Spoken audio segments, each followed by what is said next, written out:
Hello, आप सभी का स्वागत है फैबुलस एडू एसएससी के यूट्यूब चैनल पे। दोस्तों, हमने अभी तक अपने रिमाइंडर थ्योरम तो खूब सारे देख लिए, कैसे क्या रिमाइंडर आता है।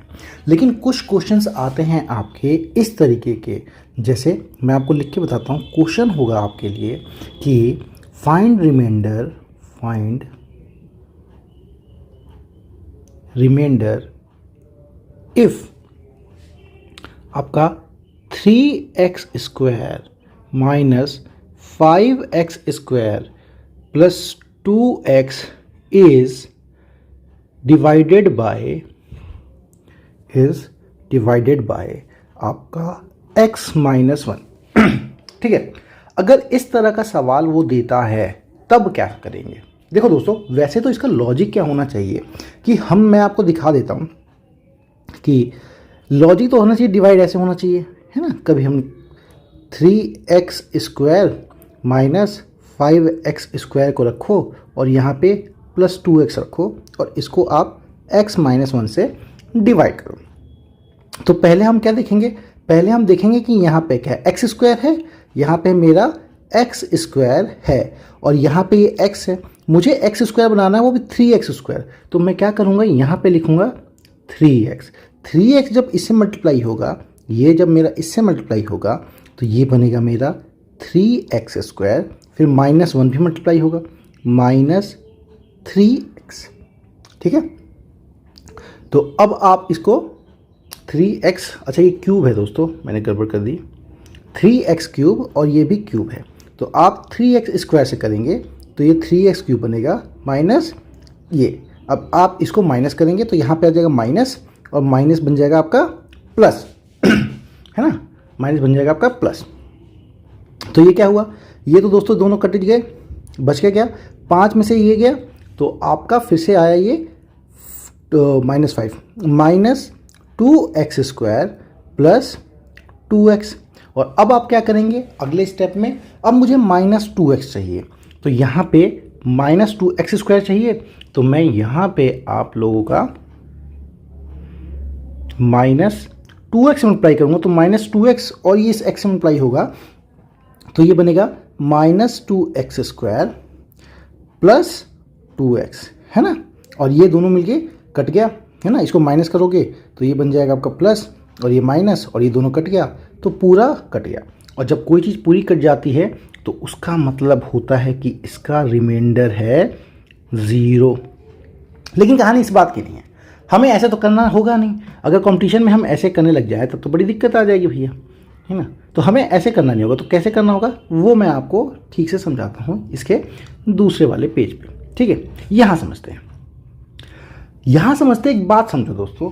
अगर आप इसने इसको डिवाइड किया, ठीक है, रिमाइंडर छोड़ना है, हम ये देख लेते हैं कि रिमाइंडर 0 है, इसका मतलब ये जो नंबर है, जो कि हमारा कलर चेंज किया जाए, ये जो हमारा नंबर है 3x cube minus 5x square plus 2x, अगर इस x प्लस 1 माइनस 1 से डिवाइड हो जाता है तो पक्का x माइनस 1 फैक्टर होगा।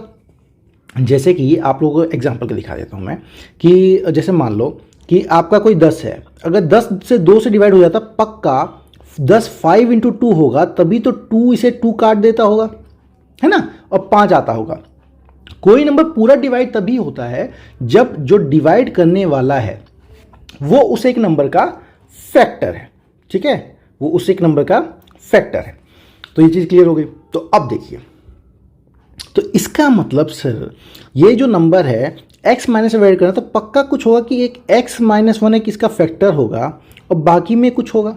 अगर, और तभी तो हमने अगर x माइनस 1 से डिवाइड किया तो जो आपका है रिमाइंडर कुछ नहीं बचा, मतलब एक इसका फैक्टर होगा। अच्छा, मान लो इसका फैक्टर नहीं भी होता तो भी अगर रिमाइंडर निकालना होता तो पक्का इस नंबर को ऐसे जरूर लिखा जा सकता है कि सर ये x माइनस 1 से मल्टीप्लाई होकर कुछ बनता होगा और प्लस में कुछ रह जाता होगा, है ना। और ये जो रह जाता है वही है, और जब हम इसको डिवाइड करते होंगे x माइनस 1 से तो ये वाला पार्ट तो सर कट जाता होगा, लेकिन ये वाला पार्ट रह जाता होगा, यही रिमाइंडर है। ठीक है, मैं आपको कॉन्सेप्ट समझा रहा हूँ, ट्रिक क्या करनी है तो समझ जाओगे। तो अगर आप समझें कि x माइनस 1 से डिवाइड करने के बाद यहाँ रिमाइंडर क्या बचता है, तो दोस्तों ट्रिक ऐसी है कि अगर आप x माइनस 1 को ही ज़ीरो कर दो, अगर इसको ज़ीरो कर दोगे तो पूरा का पूरा ये ज़ीरो हो जाएगा। तो जो रिमाइंडर होगा सिर्फ, मतलब अगर मैं x माइनस 1 को ज़ीरो कर दूँ तो पक्का पक्का जो भी रिमाइंडर होगा वही बचता है सिर्फ, ठीक है। अच्छा, x माइनस 1 को ज़ीरो करने का क्या मतलब है? इसका मतलब है x की वैल्यू है 1। इसका मतलब हमको क्या करना है? x की वैल्यू 1 रखनी है। चलिए रखते हैं, है ना। आप x की वैल्यू 1 रखिए, यहाँ पे x की वैल्यू को 1 रखते हैं उस कंडीशन में। तो ये बन गया मेरा 3, x है मेरा 1, 1 का क्यूब माइनस 5, x है मेरा 1, 1 का स्क्वायर प्लस 2 और x है मेरा 1। तो आंसर क्या है आपका दोस्तों? 3 इंटू में 1 जो कि 3 हो गया, माइनस 5 प्लस 2, 3 प्लस 5 ये हो गया दोस्तों 0, है ना। तो ट्रिक क्या है इसमें? ट्रिक ये है दोस्तों कि जो भी हमको दे रखा है जिससे डिवाइड करना है आप उसको 0 रख दीजिए, जो भी आए उससे कर दीजिए। एक क्वेश्चन लेता हूँ मैं, तो आपको ज़्यादा बेटर में समझ आएगा। क्वेश्चन हमारा, क्वेश्चन आपका है कि वही रिमाइंडर फाइंड करना है आपको जब आप डिवाइड कर रहे हैं x square plus 5x plus 3 को डिवाइड कर रहे हैं आप x प्लस 1 से डिवाइड कर रहे हैं, ठीक है। तो आपको बताना है कि रिमाइंडर क्या आएगा। तो मैंने क्या सिखाया था? हमारा यहाँ पे फंक्शन जो है, जो भी चीज़ लिखी है वो है x square plus 5x plus 3, और इसको क्या कर रहे हो? डिवाइड कर रहे हैं हम, भाग दे रहे हैं आपका x प्लस 1 से। अगर x प्लस 1 से डिवाइड करने के बाद रिमाइंडर दे रहे हैं तो हमने अभी भी सीखा, कुछ नहीं करना, x प्लस 1 को 0 रख दो। x प्लस 1 को 0 रखोगे तो इससे एक x की वैल्यू आएगी, x की वैल्यू क्या आएगी हमारी? -1। इस x की वैल्यू को इस कंडीशन में रख दोगे तो जो बचेगा वही आपका रिमाइंडर होगा। x की वैल्यू -1 यहाँ रख दिया, तो -1 का whole square plus 5 minus 1 plus 3, तो ये क्या बनता है दोस्तों हमारा? 1 माइनस 5 प्लस 3, ठीक है। ये हो गया मेरा -4 प्लस 3 जो कि आया -1। इसका मतलब रिमाइंडर है हमारा -1 हो गया। अब आपको जो क्वेश्चंस कॉम्पिटिटिव एग्जाम में पूछे जाते हैं वो कैसे पूछे जाते हैं मैं वो आपको लिख देता हूँ, बिल्कुल ऐसा ही, ठीक है। अब आपको बोलेगा, क्वेश्चन में से होगा, क्वेश्चन होगा if x minus 2 is the factor of, is the factor, गुणनखंड है, x minus 2 गुणनखंड है आपका। एक इक्वेशन दे देगा वो आपको, जैसे x square plus kx plus 4 बोल देगा, है ना। ये इसका फैक्टर है, तो कहेगा फाइंड करो, पता लगाओ कि k की क्या वैल्यू है। तो क्या करना है? अगर ये इसका फैक्टर है भैया तो 0 रिमाइंडर बचना चाहिए, है ना। ये इसका फैक्टर, तो इससे अगर डिवाइड करूं मतलब मेरा एक रिमाइंडर जो होगा, रिमाइंडर जब मेरा एक्स स्क्वायर प्लस के एक्स प्लस 4 आपका x माइनस 2 से डिवाइड होगा तो रिमाइंडर आना चाहिए मेरा 0। तो क्या करेंगे हम लोग? हम क्या करेंगे, ये जो है इसी को रखते हैं, x माइनस 2 को आप 0 रख दीजिए, तो यहाँ से x की वैल्यू आएगी आपकी 2। अब इसी 2 को यहाँ रख दो, ठीक है, इसी 2 को यहाँ रख दो, मतलब ये जो इक्वेशन थी हमारी एक्स स्क्वायर प्लस के एक्स प्लस 4, यहाँ में x की वैल्यू 2 रख दो, आंसर आएगा। मतलब, और ये इसका रिमाइंडर कितना आना चाहिए? 0 आना चाहिए, क्योंकि भाई ये इसका फैक्टर है तो फैक्टर में रिमाइंडर तो 0 होना चाहिए। और रिमाइंडर निकालते कैसे थे हम? रिमाइंडर निकालते थे x की वैल्यू रख कर, तो इसकी x की वैल्यू रखते हैं, तो ये क्या हो जाएगा मेरा 2 का स्क्वायर प्लस k इंटू में आपका 2 प्लस 4 इज इक्वल टू 0 होना चाहिए। 2 का स्क्वायर बना दोस्तों 4 plus 2k plus 4 is equal to 0, और ये क्या बना दोस्तों 4 4 8, मतलब 2k plus 8 is equal to 0, और इसका मतलब दोस्तों 2k इज इक्वल टू -8। तो k क्या हो जाएगा दोस्तों? -8/2 इज इक्वल टू -4, है ना। k की वैल्यू हमारी -4 हो जाएगी। चलो अब मैं वही आपके लिए क्वेश्चन लिखता हूँ, ठीक है। क्वेश्चन है आपका कि which one is factor, which option दे दूंगा, which one is factor of, question है दो, एक्स की पावर 29 माइनस एक्स की पावर 26 माइनस एक्स की पावर 23 प्लस 1, है ना। ऑप्शन भी लिख लेता हूँ। पहला ऑप्शन है आपका x माइनस 1, दूसरा ऑप्शन है आपका x प्लस 1, तीसरा ऑप्शन है आपका नन, दोनों में से कोई नहीं, और चौथा ऑप्शन है आपका बोथ a एंड b, ठीक है। a एंड b दोनों की दोनों के लिए कह रहे हैं। तो देखो अब इसके क्या क्या फैक्टर निकालने पड़ेंगे, अगर ये निकालने लग गए तब तो बहुत देर हो जाएगी, है ना। सवाल ही सॉल्व नहीं होगा, इतने ज्ञान नहीं होते तो फिर यार मैथमेटिशियन बन जाते, है ना। सरकारी नौकरी की तैयारी थोड़ी कर रहे होते। तो क्या करना है हमें क्या करना है कि अगर ये फैक्टर है कि नहीं, हमें आंसर में देखा ये और ये फैक्टर, यही तो हैं दो चीज़ें। तो क्या करते हैं, अगर ये फैक्टर होता, अगर फैक्टर होता तो हमारा जो इक्वेशन है x की पावर 29 माइनस एक्स की पावर 26 माइनस एक्स की पावर 23 और प्लस में 1, अगर ये मेरा, अगर x माइनस 1 एक फैक्टर है तो पक्का अगर x माइनस 1 को मैं 0 कर दूं तो इस पूरे की वैल्यू भी 0 होनी चाहिए। चलो करके देखता हूँ। x माइनस 1 0 किया, इसका क्या मतलब, x की वैल्यू मेरी 1 करनी है, x की वैल्यू 1 करनी है, तो यहाँ पे डाल के देखता हूँ। मतलब 1 की पावर 29 माइनस 1 की पावर 26 माइनस 1 की पावर 23 प्लस 1, ये निकालना है। तो 1 की पावर 21 1 माइनस 1 प्लस 1, अरे वाह, ये तो 0 बन गया। ये तो 0 बन गया। इसका मतलब x माइनस 1 फैक्टर तो है। अब जरा देख लेता हूँ x प्लस 1 को। अगर मैं चेक करूँ कि इफ़ x प्लस 1 भी फैक्टर है क्या, अगर x प्लस 1 एक फैक्टर है तो x प्लस 1 की वैल्यू 0 रखने पे वो 0 होना चाहिए। x प्लस 1 की वैल्यू 0 रखने पे क्या मतलब है दोस्तों, x की वैल्यू माइनस 1 रखनी है। ज़रा देखते हैं कि इसमें x की वैल्यू माइनस 1 रख के क्या आता है।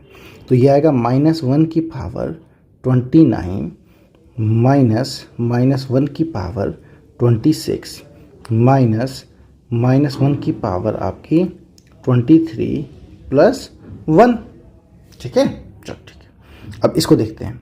माइनस 1 की पावर 29 दोस्तों माइनस 1, माइनस 1 की पावर 26 होता है दोस्तों प्लस 1, उसके आगे लगा है माइनस 1। माइनस 1 की पावर हो तो मतलब माइनस 1, है ना, प्लस 1, ठीक है।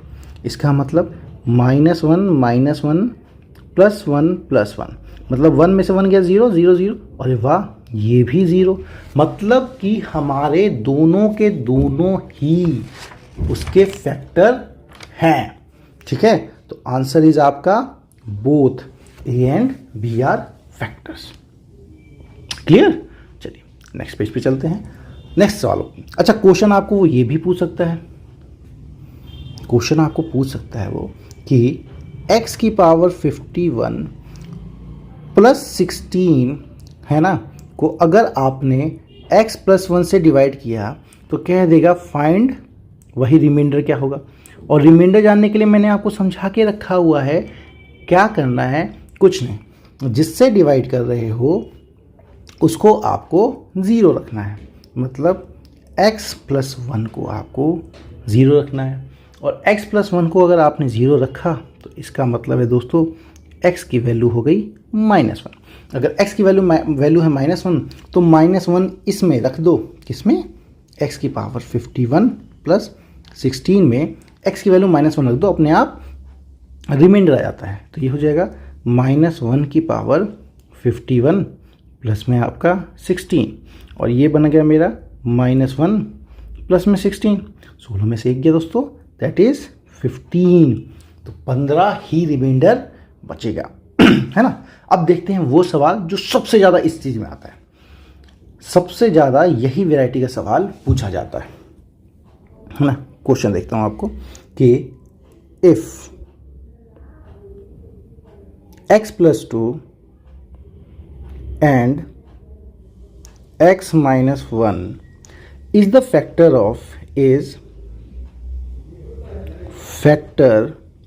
of x cube plus 10x square plus mx plus n। Then फिर कहेगा आपको फाइंड करो कि m एंड n की वैल्यू क्या है। ठीक है, m और n की वैल्यू क्या है ये बताना है। तो देखो दोनों के दोनों फैक्टर है ना, तो याद रखना पहले तो देखना है क्या है हमें, अगर x प्लस 2 फैक्टर है, अगर मेरा x प्लस 2 एक फैक्टर है, इसका मतलब x की वैल्यू अगर मैं -2 रख दूं तो ये 0 बनेगा, तो मेरा इस पे 0 बनना चाहिए। चलो जरा पहले रखता हूँ, मतलब -2 रखना है, x की जगह -2 रख रहा हूँ, -2 का क्यूब प्लस 10, x क्या है -2 का स्क्वायर प्लस m क्या है मेरा, अरे m तो कुछ नहीं है, m को m रहने दो, x क्या है -2 प्लस n, और ये मेरा होना चाहिए 0। इसका मतलब हुआ -2 का क्यूब -200 -8 प्लस 4 प्लस में 40 -2m प्लस में n इज इक्वल टू 0। और यहाँ से मेरी चीज़ निकलती है बड़ी अच्छी, ये हो गया दोस्तों 32, मतलब यहाँ से निकला मेरा -32 -2m plus n is equal to 0। और यहाँ से जो चीज़ निकली वो ये है कि -2m plus n is equal to 32 है। ठीक है, इज इक्वल टू 32 है। तो एक चीज़ तो हमने यहाँ पकड़ी। अब दूसरी चीज़ और हम देखेंगे, है ना। दूसरी चीज़ क्या, अगर x माइनस 1 भी फैक्टर है, तो अगर x माइनस 1 भी एक फैक्टर है, तो x माइनस 1 को 0 रखने से जो x की वैल्यू 1 आएगी, उसको उसमें रखने से क्वेश्चन में मतलब वो 0 हो जाना चाहिए। मतलब 1 की पावर 3 प्लस 10 इंटू 1 का स्क्वायर प्लस m इंटू में 1 प्लस n, और ये कितना हो गया दोस्तों हमारा 0। ठीक है, चलो ये 0 हो गया। तो फिर से यहाँ पे सॉल्व करो, 1 प्लस 10, दोस्तों यहाँ से मैं साफ आपको दिखा रहा हूँ, ये -11 आ जाएगा। मतलब आप लोग सॉल्व कीजिए, m प्लस n की वैल्यू आ जाएगी -11। ठीक है, तो दूसरी कंडीशन हमें यहाँ से मिल गई। अब मैंने आपको कई बार सिखा के रखा हुआ है कि अगर दो चीज़ें ऐसे लिख के दे दे तो उसे सॉल्व करने में क्या होता है ना, आसान होता है। आप ऐसा कीजिए, इसको मैं लिखता हूँ कि ये पहली इक्वेशन है और इसको मैं लिखता हूँ दूसरी इक्वेशन है। ठीक है, तो आप लोग क्या कीजिए, दूसरी में से पहली को घटा दीजिए। मतलब दूसरी में से पहली को घटा दिया तो कैसे आएगा, तो दूसरी मतलब m प्लस n में से माइनस कर दिया मैंने 2m प्लस n, और उधर क्या होगा दोस्तों, -11 में से -32। इसका मतलब m plus n plus 2m minus n की वैल्यू हो गई आपकी -43। ठीक है, एक मिनट, माइनस माइनस हाँ प्लस, ठीक है, -43 -11, और वो हो गया m प्लस n में से मैंने वो घटाया। ठीक है, ये सब्ट्रैक्ट नहीं हो रहा। ठीक है, हमने कुछ गलती तो नहीं की, -2 का -8, ये +40 अच्छा यहाँ पे गलती है। गलती ये है दोस्तों, ये माइनस ये प्लस होगा तो यहाँ पे ये माइनस होगा। ठीक है, तो यहाँ पे ये माइनस माइनस प्लस हो जाएगा, तो ये मेरा -32 ये बन जाएगा हमारा दोस्तों प्लस का 21। इसी को आगे मैं लेके जाऊँ तो n से n कट गया, 3m की वैल्यू आ गई 21। इसका मतलब m की वैल्यू आ गई 21/3 जो कि 7 आता है। लो m पता लग गया हमें 7। अगर m मुझे पता लग गया 7 तो m की वैल्यू इसमें रख दो, है ना, दूसरे वाले में रख दो। दूसरा क्या है, उसने क्या कहा था, m प्लस n की वैल्यू है -11, तो हमें पता है कि m है 7। अगर m है 7 तो मतलब 7 plus n is equal to -11। इसका मतलब n की वैल्यू है -11 -7, और वो गया -18। तो देखा दोस्तों, हमने आपके दोनों के दोनों आंसर फाइंड कर लिए। एक यहाँ पे हमारा m आ गया और ये यहाँ पे मेरा n आ गया, है ना। तो इस तरह से सवाल खूब दिए जाते हैं, उसको कर सकते हैं। अगली क्लास में करूँगा आपको अरिथमेटिक प्रोग्रेशन की, तो हमारे चैनल को जरूर सब्सक्राइब कीजिए, लाइक और शेयर करते रहिए, जिससे ये वीडियो सबके पास पहुँच सके। Thank you and all the best.